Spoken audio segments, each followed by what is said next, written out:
All right, everybody, welcome to Argent Alpha Unscripted. We've got Clint Murray and Brock Harling. Welcome. How you guys doing today?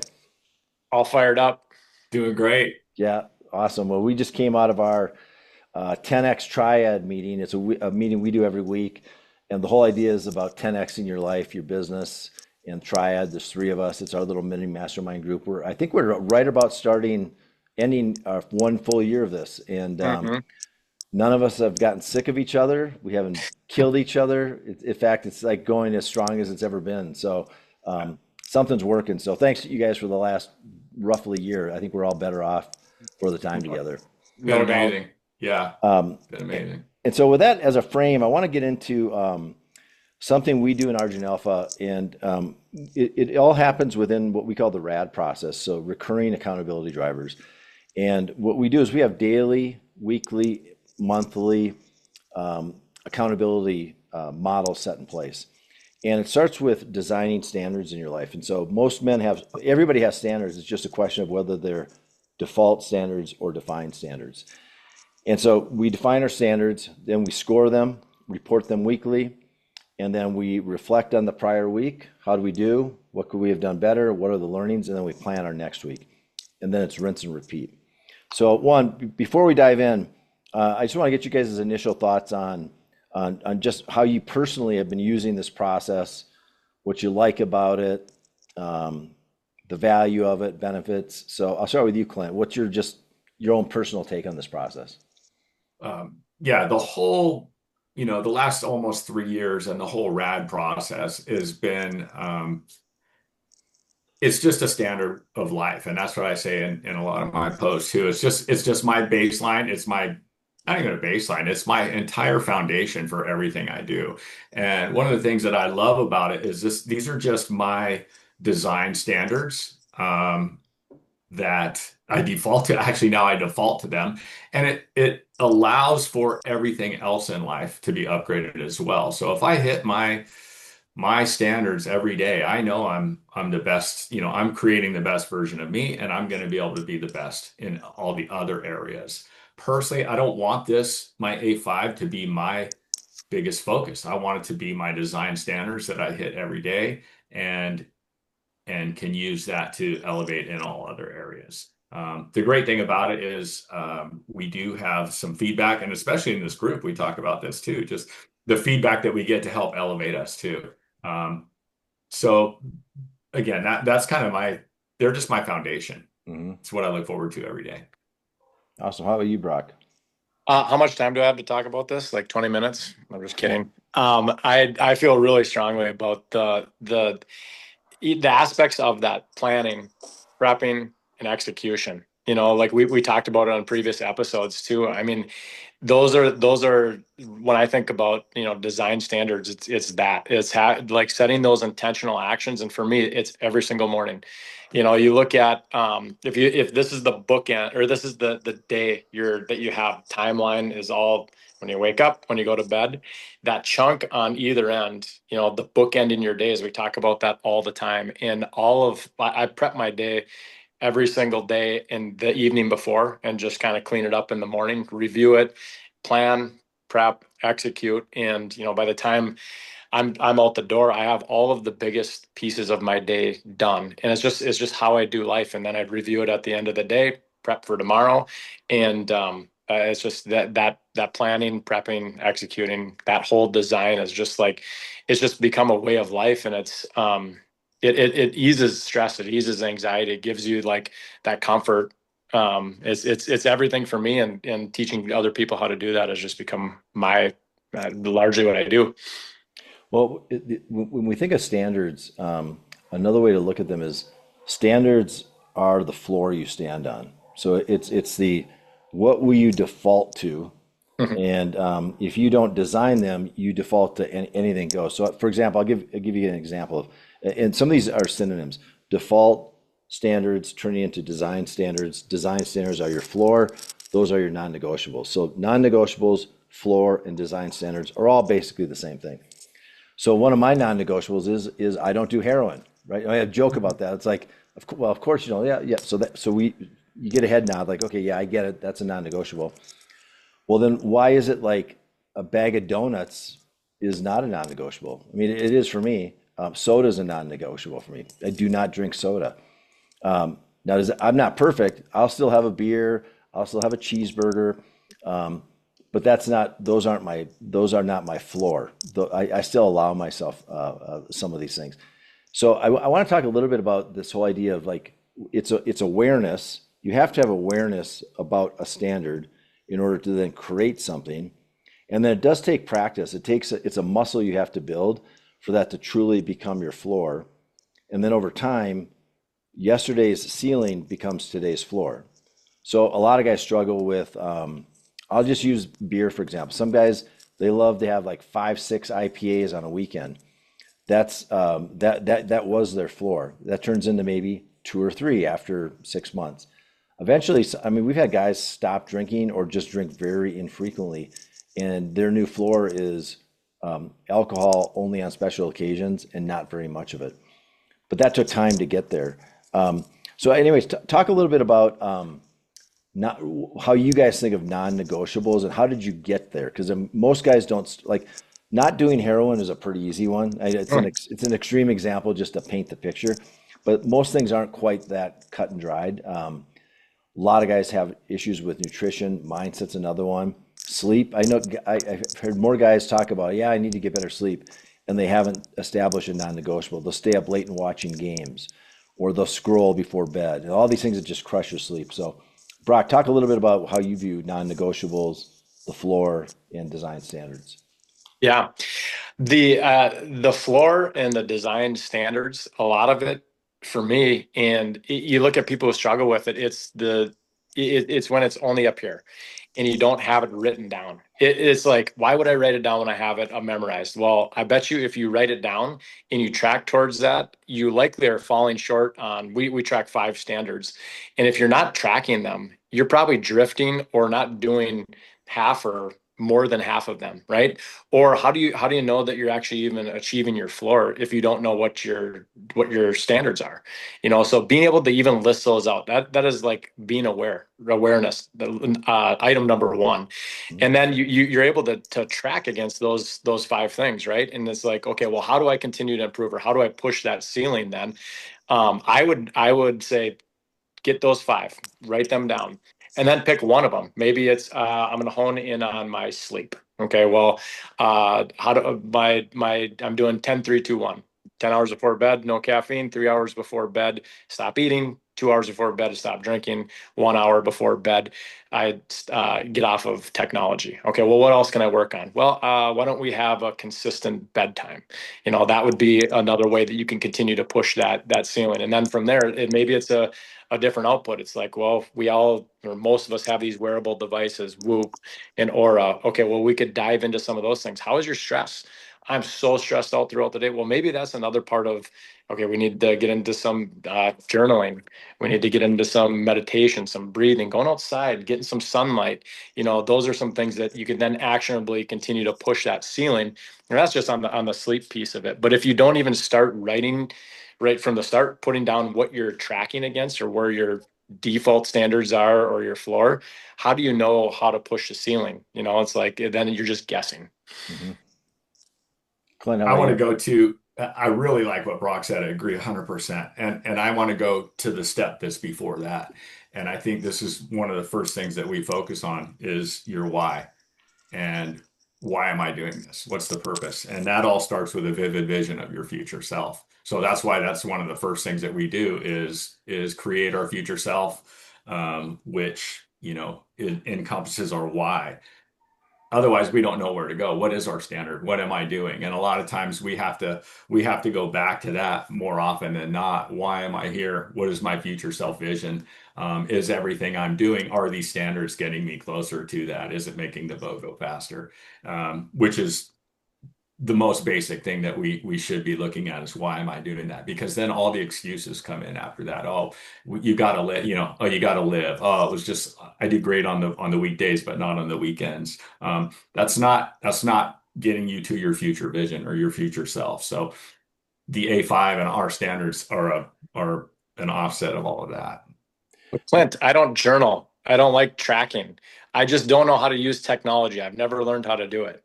That's when all Yeah. those things creep in. It's like, well, the people that we work with, they're coming here to get better. And if it's Hmm. something that you've never done, doesn't mean that you should never do it. If you're saying I've never done this and that's your reason, that should be, sorry, I'm off on a tangent here. That should be the first thing that you look at of just like, okay, is this the best way to be able to do this? Might I be able Yeah. to grow from journaling even though I've never done it? Yeah. Is there some technology out there that I probably should use or tracking that's going to help me stay sharp? Probably. There's a learning curve for everybody. If you're saying those things or it feels hard, that's the sign that you should probably be doing it. And we all have felt that in this group as well too. If it feels hard, you should probably run to it. So Hey, I don't know if this is going to show up on the recording, but right now I've shared my screen. I'm showing the Alpha Triad just to tie into what Clint said. The beginning with the end in mind, the vision, that's your future self. That's the North Star. The lower left, the Alpha 5, that's where we create standards in 5 areas. That's a non-negotiable. Those are the floors.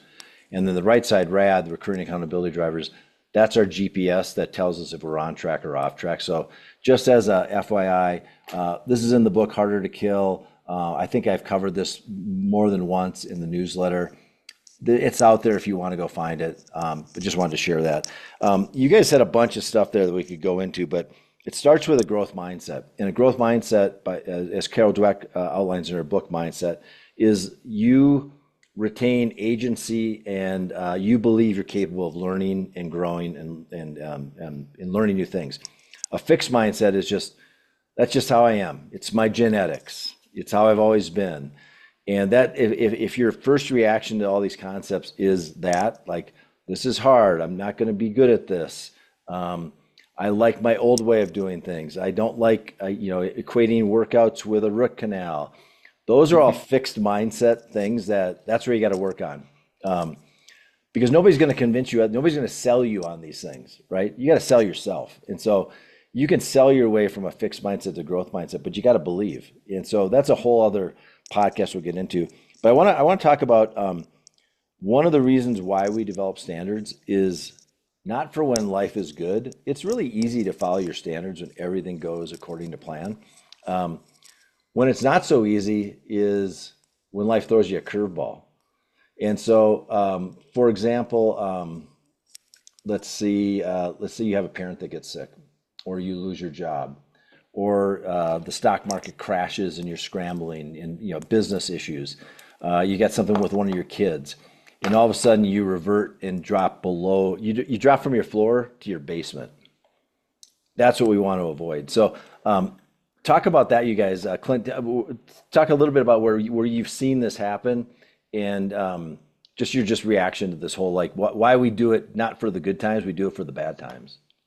yeah. I don't have anything specific coming to mind, but something is always going to happen. There's always going to be something, whether it's a parent sick or stock market, like you say, or anything. And there will probably be a few initial moments of, I don't want to say panic, but just, you might not be clear on which way to go.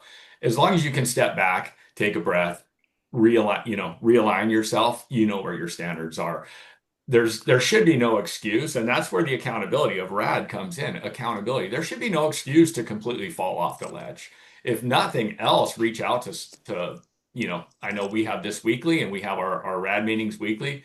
That is for accountability. So we should be recentering ourselves often, even if we do get off a little bit. I think once you make a lot of things we used to talk about is a decision.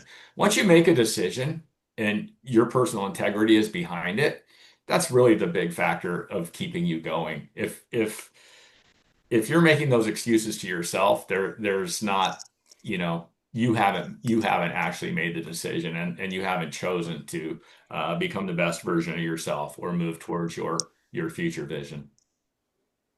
Your floor, your standards, that is your adversity plan. A lot of people think when adversity strikes, I'm then gonna figure it out. Well, like you said, Jeg, you go from the floor to the basement if you don't have those established.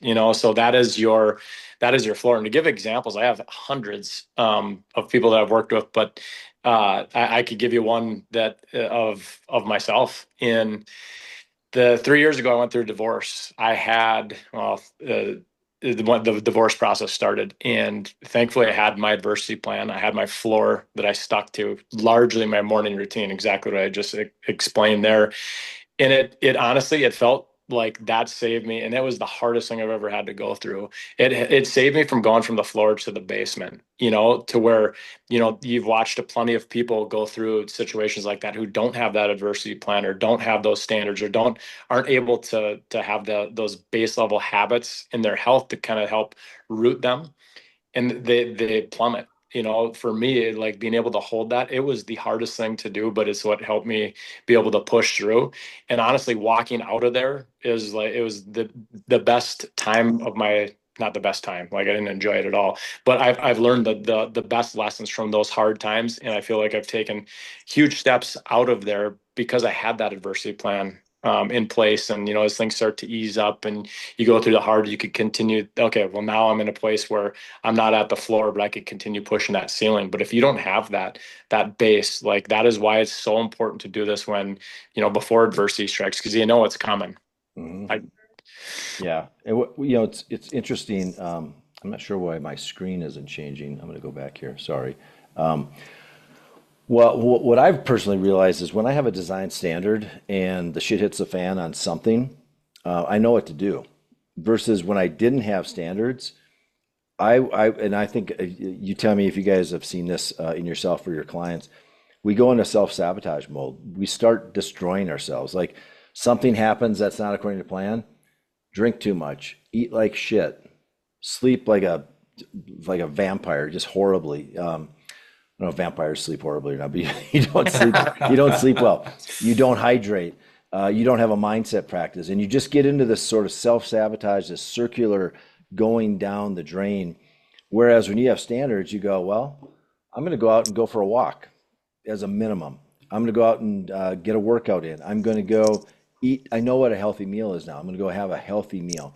Um, and you know what choices to make. And so I think that's Gay Hendricks talks about this in his book, The Big Leap, how we have these thermostats, and we might be able to jump up above our set point and excel for a certain point, but we're always drawn back to that wherever the thermostat is set at. So the key is adjusting your set point up. And Mm-hmm. so that's what standards do. They raise you from right now. I mean, most guys who come into Argent Alpha, they come here for a reason. Whether they have these words or not, they've been living in the basement. They've got no standards. They're probably overweight. Many are obese. Physically, they're not fit at all. Mindset wise, they got a lot of like Robert Hamilton Owens talks about, like snakes in their mind. Um, and so when you create standards and then measure them and report them with a group of people, you start minimizing those things. They start going away or they get reduced dramatically. And you're still going to have drift. Drift is when you are not following your standards. But what we found with every guy in this group who does this process, they reduce the frequency of drift cycles, and they reduce the duration of them. And that's the name of the game. It's not perfection. It's about reducing drift cycles. So this is like an example of an anti-goal is just reduce your drift cycles. And so anyways, talk about like, I'd love to hear like you guys, when you drift on something, what do you do? Just to give people a real life example of how you pull out of the drift and get back on track. So Brock, give me an idea of what you do. You see it for what it is in the moment. And, like I drift just like other people do as well. Probably more often than people would think. But that one meal or that one period of time doesn't become two. That one day doesn't become two. It doesn't become a week. It doesn't become, anything more than that. You just see it for what it is and just be like, okay, I'm not going to self-sabotage myself. I'm not going to play the victim role. Like heroes have bad days too. Guides, coaches, they have bad days as well. Like it's just one of those things. Or it was a lapse in judgment or a mistake, or just like even a planned, I went out and had pizza. And then guess what I did right after that? I went and had some ice cream. But you know what? I'm not going to do that again for the next meal or tomorrow. It's just like I'm right back to where I left off. Mm-hmm. One thing I want to point out from on that adversity thing, real quick, is a lot of times people think when they hear adversity, they think of something really bad happening, like I explained too. But adversity could be traveling.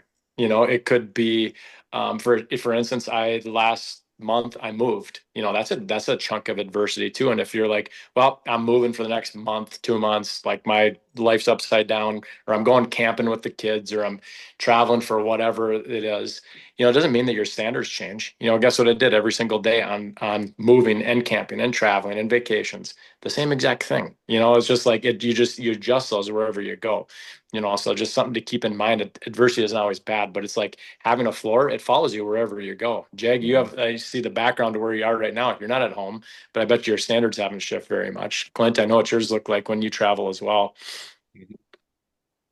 My mind is going to the community aspect. So if I drift or adversity comes, we test monthly to check that. And there's a reason that we do that so that we can see where we're at. Even if we're not feeling it or it wasn't a huge drift, we talked about it before this. This month was a motivator for me because I had drifted away from where my norm and not far, but it motivated me because I tested, because the data is there, and that's why we track the data.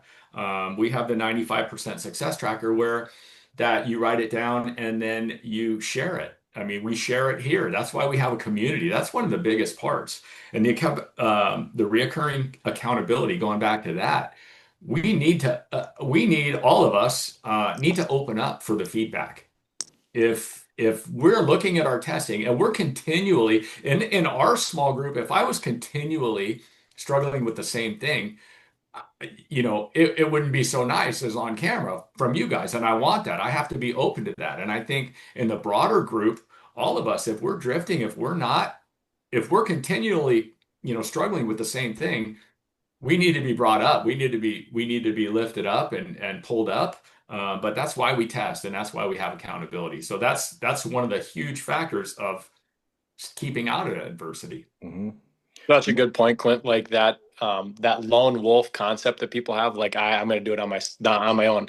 You could be really healthy and do it on your own, but that adversity is so much easier to go through, or you could be there to pick somebody else up, or have someone else pick up you. I mean, think about what the three of us talk about off camera here. We're doing that very, very often, and that's what community is so important. One other point for me, and I tell you guys this all the time, I need role models. All these brilliant ideas don't come to me, but I'm following other guys and I'm seeing the amazing thing that a lot of the guides that we all have are doing, and that helps chart my course as well. So that's another big aspect. And for me, the way I stop drift typically is, and I've gotten way better at this and used to be horrible at it, is whenever I'm in a drift cycle, there's always an emotional part attached to it. And I've got this, turn emotions into execution. Just go do something. Do a workout, go eat a great meal, go journal, go call a buddy, go post something in one of our community channels, text someone, take some action. It doesn't have to be massive. Massive's awesome, but it could be a minor one too. But get out of that emotional thing. Just go do something. Execute something positive. And it's funny, that'll snap you out of it. I mean, if you drop and do 20 push-ups when you're pissed off about something or you're drifting, there's a pattern interrupt that you can do for yourself. And it's super helpful. And it reminds you of why you're doing this stuff. And then the last thing on the community, I think all three of us are just like any other of our comrades in Argent Alpha. That month comes along pretty quickly where we got to do our fitness standards and we do our in-body scans.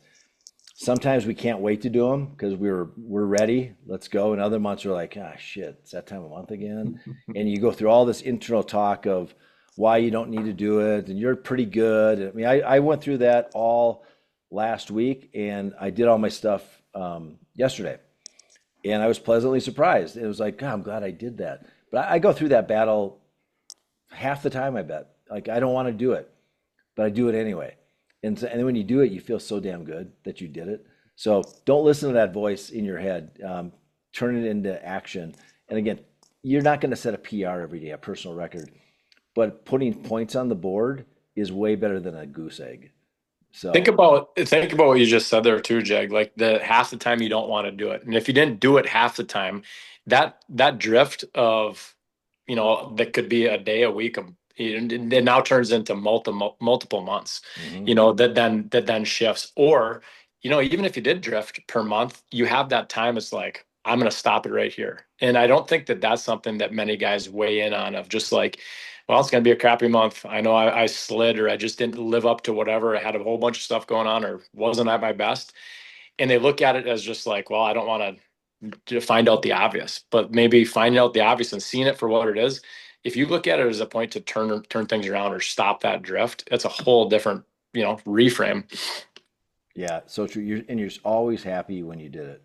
Yeah. That's the bizarre thing, is even though you don't want to, you know it's the best thing for you. So just stop thinking, start executing. Real quick, I love that you said what you said about 20 push-ups, Jag, and the power of a 20-minute walk will change Yeah. everything as well. Just get out and go for a walk, if nothing else. It Yep. will change everything. And as When you're I out walking, stress, as you're out walking, if it's not doing it, speed up. Yes. Speed up till it does something. if I'm Yeah. stressed out, in a bad mood, had a terrible night of sleep, or just like grumpy, it is like, that right there is go for a walk right now. Because you Mhm. come back, and not only are you probably not going to be in a bad mood, but half the time I come back, I'm all fired up, Mhm. because it's just like you needed that. It's a pattern interrupt. It's the stop of drift Yeah. right there. And then guess what? You're probably not just going to come back and just plop down on the couch. You got some momentum going. It's easy to kind of Yeah, habit stack into the next thing and spin that around. for sure. Awesome.